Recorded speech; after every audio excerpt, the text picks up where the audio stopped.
Seketika aku segera berlari ketika mendengar deru mesin mobilnya Mas Arman yang memasuki halaman rumah kami. Setelah menunggu seharian tanpa kabar, akhirnya orang yang kunantikan pun pulang ke rumah.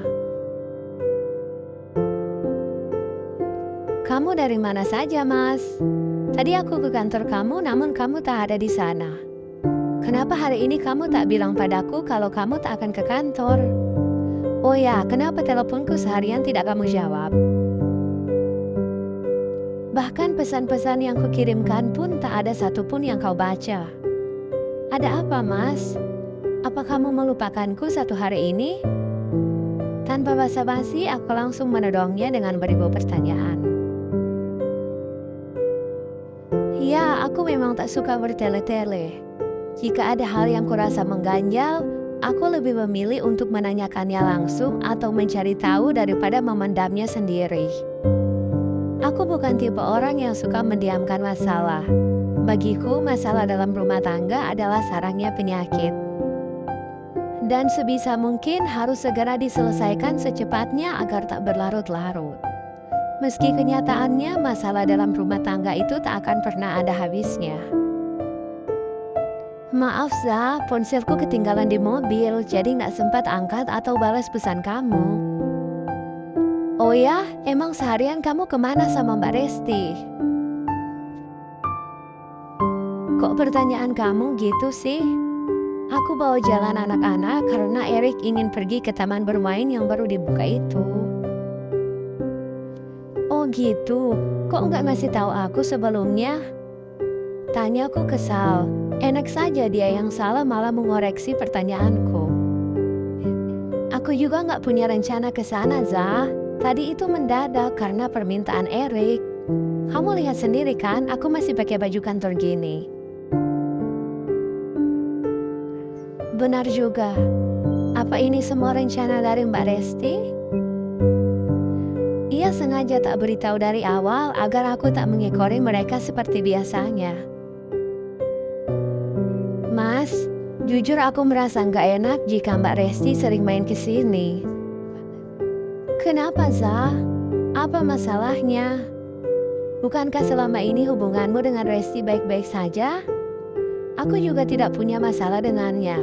Jika hanya karena perasaanmu, tolong mengertilah. Evan masih terlalu kecil.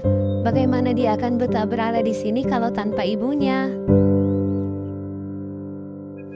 Seolah bisa membaca pikiranku, ia langsung bisa membantah apa yang tersirat dalam benakku.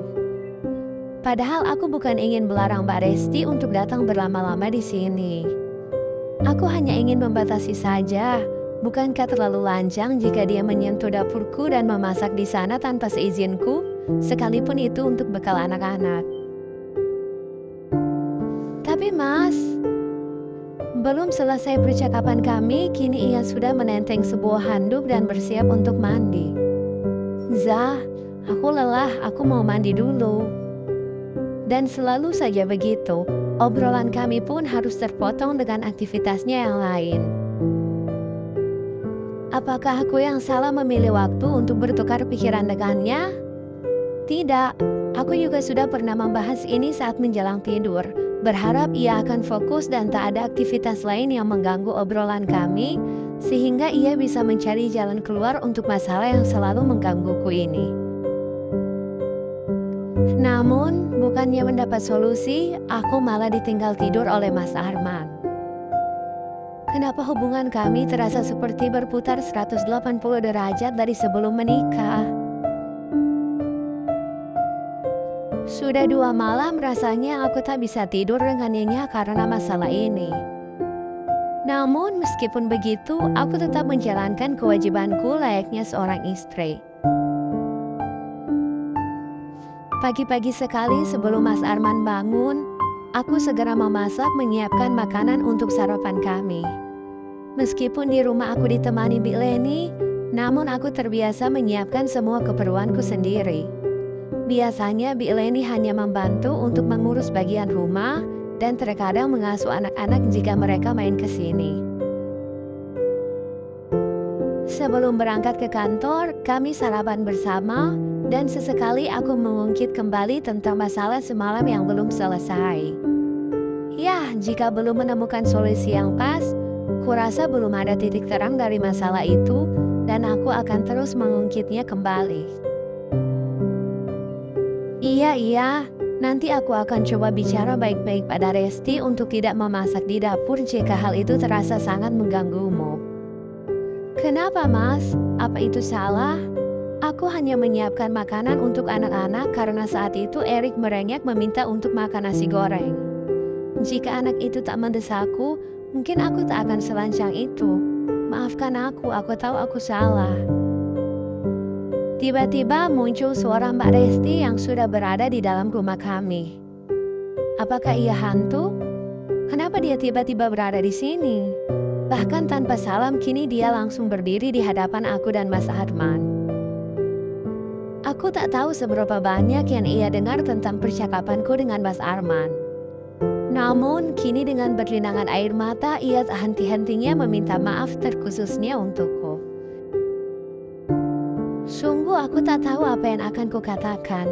Aku juga tak tahu apakah air mata ini tulus atau hanya sekedar drama semata. Aku tahu Mbak Resti memang orang yang baik. Namun tiba-tiba berada di rumah orang tanpa permisi, kurasa dia tidaklah sebaik itu. Mama kenapa menangis? Mama jangan nangis, Erik takut. Anak sulung itu mulai memeluk ibunya. Evan sang anak bungsu pun ikutan menangis kala melihat ibunya. Tak tinggal dia, Mas Arman langsung memeluk putra bungsunya itu untuk menenangkannya. Apa-apaan ini? Kenapa seakan-akan semua adalah salahku? Aku seperti menjadi penjahat di situasi ini. Aku janji aku tak akan melakukannya lagi, Za, sambung Mbak Resti. Cukup, Resti. Jika kalian masih ingin bicara, silakan bicara empat mata, jangan di depan anak-anak. Ucap Mas Arman sambil menyuruh Mbak Resti untuk menyudahi tangisannya. Ya sudah, kalau begitu aku mau pamit dulu. Ayo anak-anak, kita kembali saja ke rumah. Rencananya aku ingin menitip Evan di sini karena susternya izin keluar hari ini. Tapi sepertinya aku izin saja untuk mengasuhnya di rumah. Res, ini juga rumah anak-anak. Kamu gak usah sungkan. Aku ingin mereka tetap berada di sini. Sambung Mas Arman sambil melayangkan sebuah tatapan kesal padaku, seolah semua ini salahku. Tak ingin situasi menjadi buruk untuk hubungannya bersama anak-anak, aku terpaksa mengalah. Mbak Res, aku minta maaf, mungkin aku yang terlalu berlebihan. Ini hanya salah paham, tolong mengertilah. Ucapku. Benar, kamu gak apa-apa, Za. Sungguh aku tak ingin menyakiti hati orang lain dengan kehadiran kami di sini. Iya, Mbak, balasku sambil mengangguk. Untuk yang kesekian kalinya, aku harus kembali berbesar hati untuk menerimanya. Ya, inilah konsekuensi yang harus kutanggung dari pernikahan ini.